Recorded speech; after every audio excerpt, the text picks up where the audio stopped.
What's going on, everybody, and welcome to Israel's Movie Reviews. And today we're going to be discussing a very, very polarizing movie from start to finish.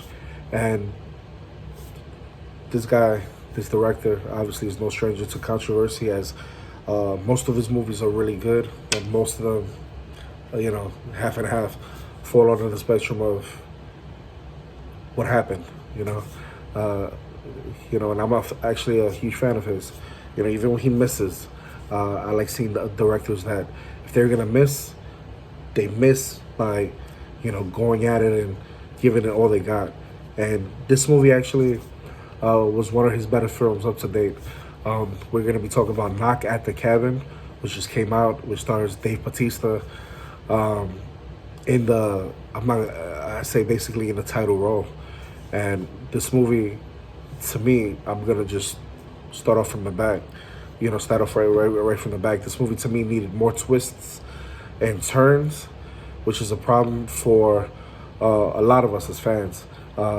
Just to give you guys a heads up, this is gonna be pretty much spoilers here, even though I'm not gonna spoil a lot or pretty much the movie, but a lot of things I'm gonna be saying are gonna be kind of spoilerish. So just buckle up and basically listen to what I have to have. M. Night Shyamalan is one of the best directors right now, doing work. He's phenomenal. But this a movie was very interesting. Starting off, Knock at the Cabin is based on a novel by Paul Tremblay, The Cabin at the End of the World. M. Night Shyamalan and his co-writers adopted that novel into this movie. The basic premise is that there's this gay couple and their adoptive daughter who are on a vacation in a remote cabin in Pennsylvania when these four strangers come to the cabin and tell them basically that the world is going to end unless they decide to sacrifice one of themselves, one of their own. And it's a very, very moral dilemma, right? Imagine, that situation in your household. It's going to be something that a lot of people aren't going to be able to do, myself included. So just starting off with that off the bat, it puts you to really think, wow, what a dilemma. And then on top of that, you have to kill someone you love in order to basically save billions of people that you don't even know all across the globe. And what would you do if these things were to occur, right? Ensue. Here's the thing: the premise of this movie, like I mentioned, very interesting. It immediately makes the audience question what decision they would make and what decisions they would ask if they were put in that dilemma, in that situation. And that way, the movie easily grabs you. It takes your focus. You're like, wow, pins and needles already. That's what it did to me. The problem is that M. Night Shyamalan doesn't do much more than pose the question in this film.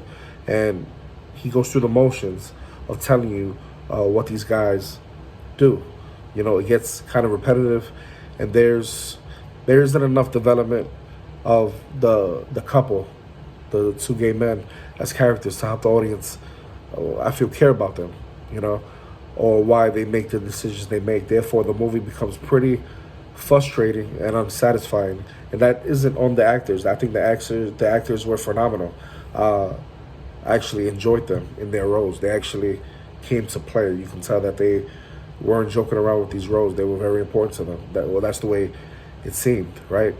And on the other hand, there are some good aspects. You got Dave Bautista, who was phenomenal in this movie. You can tell that he can really act. He plays one of the strangers. His name is Leonard in the film, and he's an inviting presence on screen. He can be a bit menacing by his sheer size, but his performance fights against the first impressions that you see of him. You got Rupert Grint, who plays another stranger named Redmond. We know him from the Harry Potter franchise. He brings a bit of this dark humor, and I wish he was more involved in the film. It wasn't him. I think he did a phenomenal job as well. I think it was the writing for him in the film. he's probably the scariest of the strangers, honestly. But then I'll also mention that even though I don't believe that they're all well developed characters, Ben Aldridge and Jonathan Groff, who play the gay couple, and Eric and Andrew, I think have good chemistry and react appropriately, right, in this situation. They're what you want.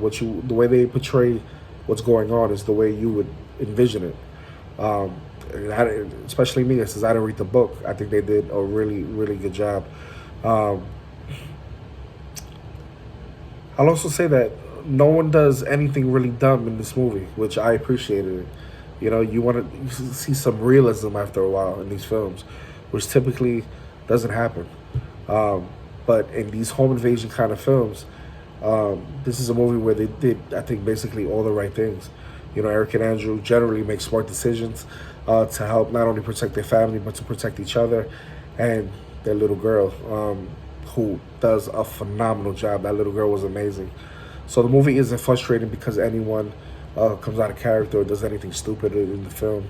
I also don't know why this movie was rated R. That was a gripe with me. I was like, why is this movie rated R if there isn't any gore in the film? There isn't anything visually scary about it. There may be curse words. I think that's basically what this movie has an R for. But I can't imagine that they were enough to be justified as PG-13. But the worst part of this film for me was the ending. Only feel satisfied if you truly believe that these four horsemen were lying, which I really did, right? And because of that, the non-twist of exactly what they said would happen, or it happened, was kind of a wet blanket on the movie.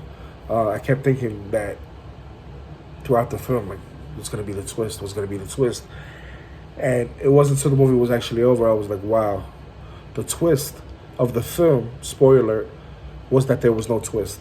Everything that they said in the beginning was actually the truth. Everything that they said, what was going to happen.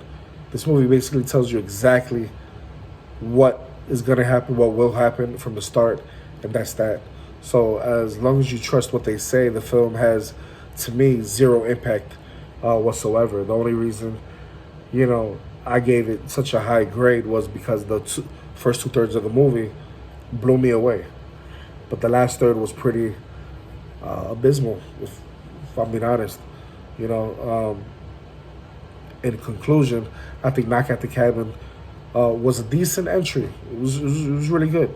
And the M. Night Shyamalan filmography and his basically in his work, it's not one of his best. I still personally think Signs was the best movie, but it also certainly, it's not the worst.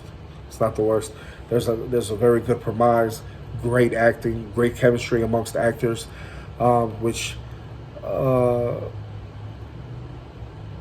doesn't do no more than that. But the movie doesn't do anything more than present it as kind of a morality to play with, which eventually becomes repetitive. Although there's these great performances, there isn't enough character development to sustain interest in these individuals.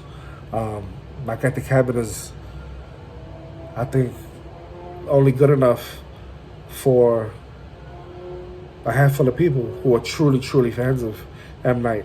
There's no urgency to go to the theater to see this. I recommend you honestly don't see it in the theater, because you're gonna be a little disappointed. The acting is absolutely next level when it comes to Dave Bautista, Jonathan Groff. Putting their raw emotions and their prowess into every scene. You can tell. They'll make you feel the story relentlessly. The way M. Night shoots the certain scenes, it's just beautifully shot. The cinematography, amazing. But overall, I would say that this film could have provoked more. The film could have been stronger. It could have ventured out into definitely curious and wondrous ways. But, although it kind of lacked in a lot of things, I still think he's one of the best directors and storytellers of our time, and it was just a waste of a premise for me. So, but I gave this movie a 7.5 out of 10. And majority of that score was because of Dave Bautista, man. You know, I think he's one of the best, and I love Dwayne "The Rock" Johnson, but I think he's one of the best wrestlers turned into actors. And if you're gonna go see this movie, you're basically gonna see it for him. So, yeah, it's a movie you do want to see. So, go check it out. Let me know what you thought. I'm very curious to see how this movie is going to be received, and look forward to hearing from you guys. And I'll see you on the next review. If you liked this review, hit that like button, hit that notification bell, and if you want to keep up with me, man, hit that follow button. Deuces.